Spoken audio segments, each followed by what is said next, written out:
Supreme court की कड़ी फटकार के बाद बढ़ेगी नुपुर शर्मा की मुश्किलें।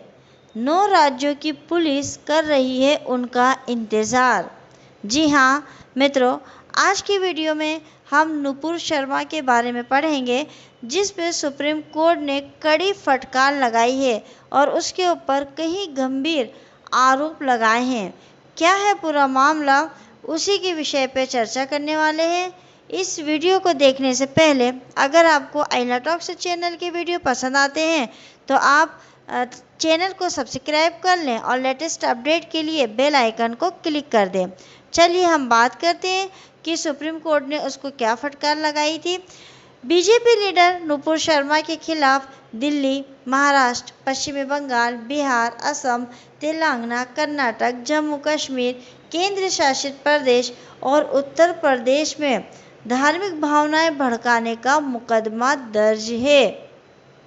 1 जुलाई को जस्टिस सूर्यकांत और जस्टिस बी पारदीवाल की जो अवकाशकालीन पीठ थी, उसने बीजेपी की पूर्व प्रवक्ता नुपुर शर्मा द्वारा दायर एक याचिका पर विचार करने से इनकार कर दिया था, जिसमें पैगंबर मोहम्मद पर उनकी टिप्पणियों के लिए उनके खिलाफ दर्ज कई एफआईआर को जोड़ने की मांग की गई थी। सुनवाई के दौरान पीठ ने नुपुर शर्मा के खिलाफ कई मौखिक टिप्पणियां करते हुए कहा कि उनकी गैर जिम्मेदार टिप्पणियों ने देश को आग लगा दी है और देश में वर्तमान में जो कुछ भी हो रहा है, यानी इस बयान के बाद जो दंगे भड़के हैं, जो किसी का कत्ल किया गया है, मर्डर किया गया है, उन सब के लिए अकेले नुपुर शर्मा ही जिम्मेदार है।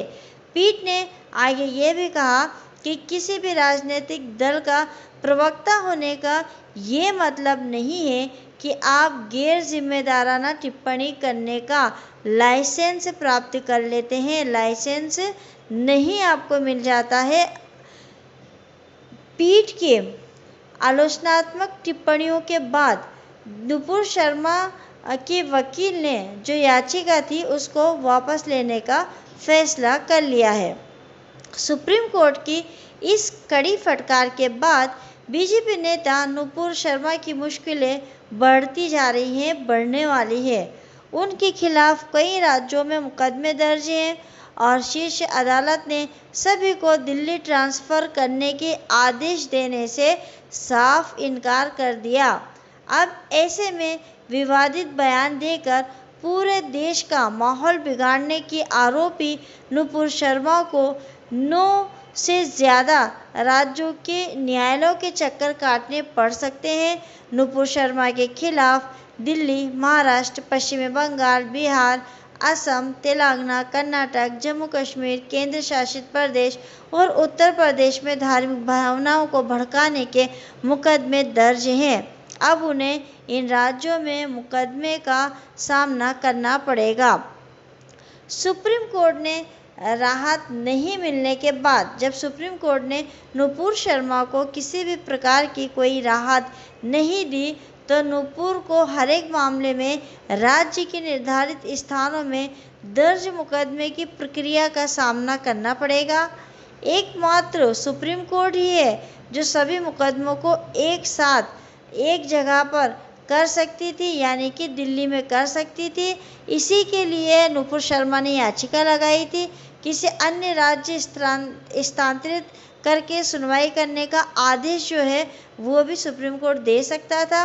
अब किसी राज्य के कई शहरों में अगर नुपुर शर्मा के खिलाफ मुकदमे दर्ज हैं तो उस प्रदेश का हाई कोर्ट अपने न्यायाधिकरण जो क्षेत्र है उनमें सभी मामलों को तलब कर सकता है। मतलब सुप्रीम कोर्ट ने याचिका खारिज कर दी है कि सभी मामलों को दिल्ली में नहीं बुलाया जाएगा। लेकिन अगर एक स्टेट है, जैसे मान लीजिए कि एमपी है और एमपी में इंदौर, उज्जैन, भोपाल या और कहीं पर भी एमपी में बहुत सारी जगह उसके ऊपर एफआईआर दर्ज है, तो एमपी का जो हाई कोर्ट है वो उन सभी मामलों को एक जगह बोल सकता है कि एक ही जगह उस मामले को चलाया जाए। लेकिन राज्य के बाहर दर्ज मुकदमे पर यह आदेश नहीं दे सकता। अब नुपुर शर्मा को एक एक मुकदमे की कार्रवाई का अलग अलग सामना करना पड़ेगा। सभी राज्यों में आना जाना पड़ेगा उसको, और उसकी जो अलग अलग जांच भी होगी और उसकी प्रक्रिया जो है वो भी अलग होगी। और इन सारी जांच और इन सारी प्रक्रियाओं में नुपुर शर्मा को सहयोग करना पड़ेगा। अब नुपुर शर्मा के ऊपर क्या ये पहला मामला है जो दर्ज किया गया है? तो नहीं, नुपुर शर्मा के ऊपर इसके पहले भी कई केस दर्ज हैं। पुलिस ने भारतीय दंड संहिता की धारा 153A, धारा 504, धारा 505(2) और धारा 506 के तहत मामला दर्ज किया है। बीजेपी ने इसको निलंबित कर दिया था और निलंबित नेता नुपुर शर्मा के खिलाफ इसके पहले भी देश में कई राज्यों में कई केस दर्ज किए गए हैं। इससे पहले नुपुर शर्मा के वकील ने दलील दी थी कि बयान एक ही जगह दिया गया है, लेकिन FIR कई जगह दर्ज हो रही है। हम सिर्फ यही कह रहे हैं कि सुनवाई एक ही जगह की जाए, मगर सुप्रीम कोर्ट ने इसके पक्ष में आदेश देने से मना कर दिया, इनकार कर दिया। सुप्रीम कोर्ट ने कहा कि उनके बयानबाजी की वजह से उदयपुर जैसा दुखद मामला सामने आया है और उनकी वजह से ही ये सारे जो देश में दंगे हुए हैं वो उन्हीं की वजह से हैं। वो एक पार्टी की प्रवक्ता हैं, इसका मतलब ये नहीं है कि वो कुछ भी बोल सकती हैं। कोर्ट ने कहा कि हमने डिबेट को देखा है, उसको भड़काने की कोशिश की, लेकिन उसके बाद उसने जो कुछ कहा वो शर्मनाक है। उसे पूरे देश से माफ़ी मांगनी चाहिए। नुपुर शर्मा की मुश्किलें अब कम होने वाली नहीं हैं, बल्कि बढ़ने ही वाली हैं। अब उन्हें 9 राज्यों में अलग अलग जगह पर जाकर जांच जो होगी उसमें भी भाग लेना है। जो उसकी प्रोसेस है उसके अंदर सहयोग प्रदान करना है और हर जगह अपनी उपस्थिति को दर्ज कराना है।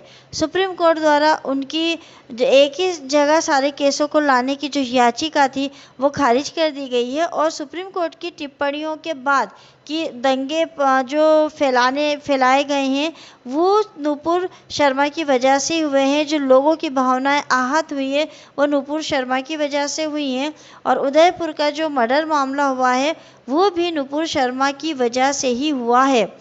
इन सारी बातों के बाद नुपुर शर्मा की मुश्किलें जो हैं वो बढ़ रही हैं, और आगे भविष्य में क्या होगा वो तो आप और हम लोग देखेंगे। लेकिन अगर आपको ये वीडियो पसंद आया है तो आप कमेंट्स करके हमें ज़रूर बताइएगा।